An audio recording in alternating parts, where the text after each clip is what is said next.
Hello people, my name is Olabisi Folari, certified marriage and relationship coach. So a while back, I think I was on TVC to talk about this particular topic, but because of the shortness of time, I wasn't able to really do justice. So I really want to take the time out here in this video to explain this. And the title of the topic is difficult questions to ask before you take that relationship to the next level. But here I'll be speaking specifically to those who are agreed to get married, and that means they are engaged. Okay, so the dictionary definition of an engagement is an agreement to get married. So I assume that if you tell me that you're engaged, you're actually agreed to get married. You're even actually looking at a particular time. You set a time when you want to get married, maybe this year, next year, whenever, but it has become that serious. At this point, there are pertinent questions you need to start asking. And in asking them, I want to just say that there's no rigid pattern or format for asking these questions, okay? They are questions that you slot into your conversations. It's not like you're going to sit down, I want to have an interview with you. No. It's just us. You finding out things. You need to be observant. I tell those who are in a relationship, your five senses have to be alert. You're perceiving things, you're observing things, and then sometimes it's not everything that can be observed. Some things you have to find out by asking, because some things are not written on the forehead. Now I'm going to be taking these questions not in any particular order, so you don't say the first one she mentioned is the most important, the next one is the next most important. No, they are all important questions. Please go ahead and ask them. All right, so the first one I'm going to talk about is at the point somebody says, I want to get married to you, and we're formally engaged, everybody knows we're engaged. The first thing, apart from this first one, every other thing is not in order of importance, but this one should be one of the first question, I think. Okay, so when are we looking at, there's this thing, I hear people say but that will make the man feel uncomfortable. Any man who is feeling uncomfortable at the point of engagement, when you guys have made it formal, there's feeling uncomfortable about you asking what time are we looking at. It's not yet serious. I think for me it's even a red flag. Yeah, after engagement, I'm not saying the day of the engagement, the next question you're asking, but very soon after that. So when are we looking at? Okay, are we looking at getting married this year, next year? I'm not saying put a particular date. It might not boil down to date for now, but have a time. What that does for you is that you're not in an open-ended relationship. So you've been probably dating for maybe 2 years, and then the person says engage. So we do not just keep getting engaged for no particular time in mind. Things are not done that way. What that helps you do is to give traction to that relationship from that point on. It makes you guys both serious, as in, whoa, we want to get married in the next 2 years. It helps you begin to put structures and plans in place. Maybe somebody wants to go for master's, do their PhD. That means that person will have to travel out, come back, are we relocating? The other party not doing it, must person relocating, and all of that. This question is very important. I think it's the number one question that gives a relationship direction and traction. Now, any other question I'm going to be talking about are not in any particular order, but that first one is very important. I think it should be number one. Every other thing will fall into place, to form how that engagement will smoothly transit into a marriage. Okay, so another question you want to ask is things like, what was growing up like for you? Okay, what was growing up for you simply is we're all a product of our birth order, our family of origin, and values that we were raised with. Every individual is a product of all of those things, the background they came from, how they saw their parents raise them. Do you understand? So you need to find out how it was for the other person, and the other person equally should find out how it was for you. What this helps you guys to do is to come up with your own way and modus operandi you would love to see your family run. Probably there was a lot of neglect in the man's family and there wasn't in the woman's family. You guys need to have this discussion, because when you get married, it will form the basis for which your own family would operate. It will bring about your own family vision and value system. Okay. Another thing another question you want to ask is you want to look at health profile. You need to have these conversations. They are ongoing. So like I was saying, it's not like you sit down with a person and say, oh, today's interview day, this one, that. Nah. I mean, you guys hang out, you go to movies. I can't overemphasize this. Relationships are all about communicating. Communication is the engine of any relationship, either on the courting and dating side or on the marriage side. Communication is the engine of any relationship. Let's draw an analogy here. Now, like the way most of car owners are scared of their engine getting knocked. Why? Because it's like the life of the car. If the engine knocks, anything goes wrong with it. Bobs, the car's not moving nowhere. It's the same thing with our relationship, drawing an analogy. Once the communication channels are not open, you guys are not having communication, that relationship is as good as dead. So, I was talking about health profiles. You know, that's another thing you want to look at. Like, you want to know their genotype. You want to know if they have heart conditions, especially if you are beginning to see some signs and you're not too sure. If you observe and you can't get your answers from observation, please ask. And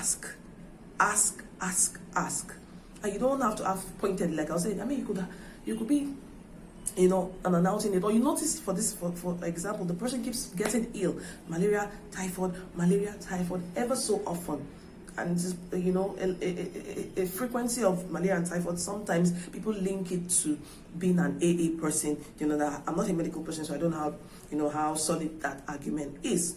But it will seem like that. Now, somebody coming, if you have that mindset, it's a good time to ask, why are you always falling ill? After you've shown concern, of course, wow, you know, have you taken care of yourself, this, but you want to find out, Abi, are you AA? Why are you always even falling ill? You know, some people don't even know what their genotype is. It's a good opportunity to ask, are you AA? What's your genotype? Like, I don't even know my genotype. It's a good time for you to encourage the person to go find out their genotype. God forbid, nobody prays for evil. Beyond you wanting to know, you could use that to enlighten the person and say, you know what, God forbid you have an accident and they need to give you blood transfusion and you are conscious, God helping you, and they ask you what your blood, you can't go blank. Look, the amount of time you will save by telling them on the spot, you cannot trade it for them having to now take a sample of your blood and go and look for it. All those things, time is going. That person can probably lose their life. It's a way to even enlighten them and still get to find out what you want to find out. Another thing you want to ask about is their money mindset. What do these people think about money? See, you guys watch TV together, you hang out, you hear stories, or, you know, there's a news breakout all over the internet, it has to do with money. What do you even think? Do you think a woman should have her own money? Do you think there should be joint accounts? See, the truth of the matter is there will always be opportunities that will present themselves in the course or in the duration of that relationship for these questions to pop up. That's why I'm saying there's no rigid format. Okay, today's interview day.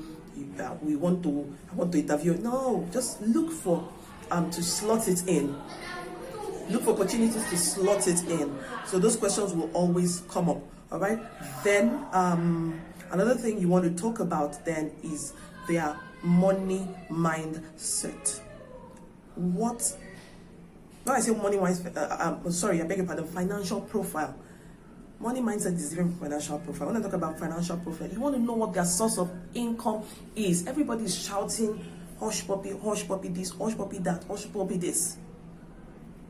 Now, somebody rolling with hush puppy, then let me even leave hush puppy, but you know, that is an example of how wrong things can go. Yeah, nobody says you should not marry a wealthy person, or everybody wants financial security, but you need to know what this person does for a living. How do they make their money? It is not too bad, it is not too deep a question to ask your man or your woman. That's how people end up with arm robbers and Evanses, and they don't know on the dating, courtship and engagement side of the relationship until they get married, and it's almost too late, and some of them are forced to just resign and take it like that. Some didn't know before getting into it. There's no reason why you shouldn't know what work your husband does, or what wife your wife does, your wife to be does. Okay, I'm into clearing and forwarding. Please, you need to find out what are they clearing, what are they forwarding. Because guess what? You get married, that person gets into trouble, they get picked up by EFCC or whatever, you are also tied to them. Two have become one. They're in trouble, you are also going to be in trouble. So you want to be sure what they do for a living, financial profiling.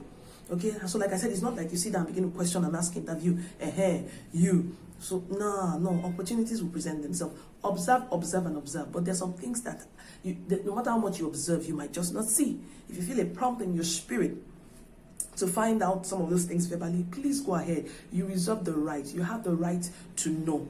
Let both parties in that relationship be given the opportunity to decide if they can live with the revelations they are discovering or not.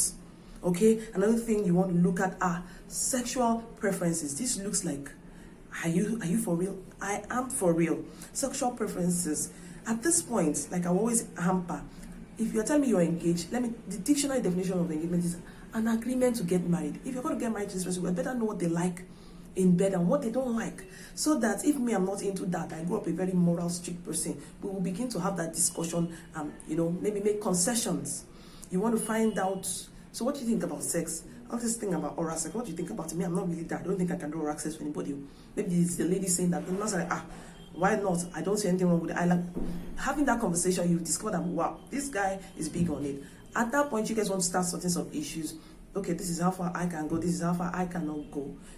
But if you don't, you get married and some of these things just spring up as surprises. Some of these things shouldn't spring up on us as, surprises. There are things we should have had the discussion, around, so that you have a pretty fair idea of what this person likes when it comes to sex. What is a no-no? Some people are into anal sex and you don't know anything about that until you get married. Somebody says, I would like to begin to ask that question. My question is, my answer back to you is, when are you ready to really get serious with your life? Because this is your life we're talking about. No question should be too difficult to ask. No question should be too big to ask. You deserve and you reserve the right to know everything about that person, so that you can make informed decisions.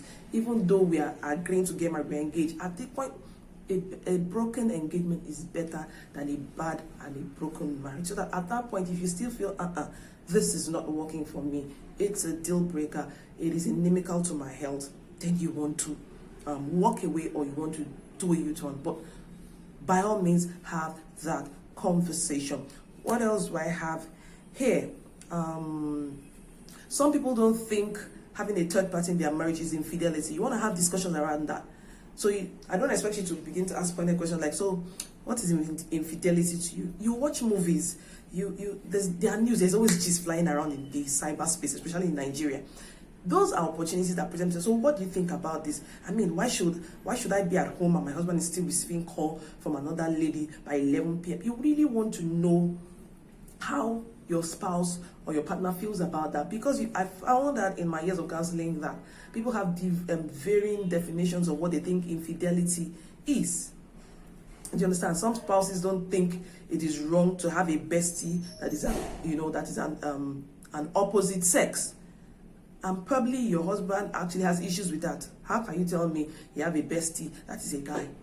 Like, I mean, there's nothing wrong with that. My besties are guys. You guys want to have that conversation, because you get married, that kind of man is not going to find it funny that you're hanging out, with another man and it's your bestie. There's still people who don't say anything wrong with it. You want to have that conversation so that you know what is a boundary for you, because you have had them out. Okay, so you want to have conversations like that. What else do you want to do? Let me just say one more thing before I end this video. I don't want to do more than 15 minutes. You want to find out how open is open for the other person. Like I said, I'll keep saying it. They're not an interview question. You sit down and you're asking them directly, hey, this. No. See, you guys do things together.